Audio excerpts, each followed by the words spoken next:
Kendati di tengah pandemi wabah COVID-19, Wakil Ketua TPPKK Sumsel Fauzia Mawardi Yahya beserta rombongan lakukan kunjungan ke kantor Kecamatan Sako, Palembang dalam rangka penilaian Lomba Inspeksi Visual Asetat atau IVATES tingkat Provinsi Sumatera Selatan.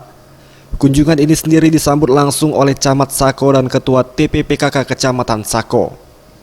Usai kunjungan, Wakil Ketua TPPKK Sumsel Fauzia Mawardi Yahya menyampaikan, penilaian Lomba IVATES ini sendiri dilakukan untuk mengkampanyekan kepada masyarakat dalam hal mendeteksi sedini mungkin penyakit organ vital.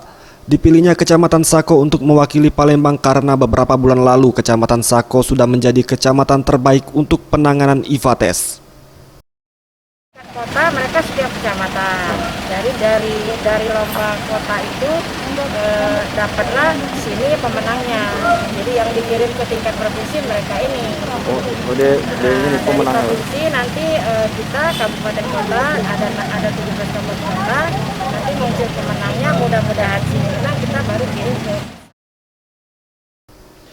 Sementara itu, Amiruddin Sandi Camat Sako menuturkan, sebelumnya Kecamatan Sako menjadi pemenang perlombaan IVATES tingkat kota karena pencapaian IVATES yang mencapai 90% dengan melibatkan 2 puskesmas melalui sistem pelayanan jemput bola demi menjaga kesehatan masyarakat dari kanker serviks. Pelayanan-pelayanan IVA yang kita berikan pada masyarakat itu langsung di rumah-rumah mereka gitu. Alhamdulillah disambut baik dan memang kami sangat konsen sekali terhadap pemeriksaan IVA ini karena memang kanker serviks itu sangat berbahaya dan memang harus dengan lebih cepat diketahui itu lebih cepat juga upaya pengobatannya. Tim Liputan Sriwijaya TV.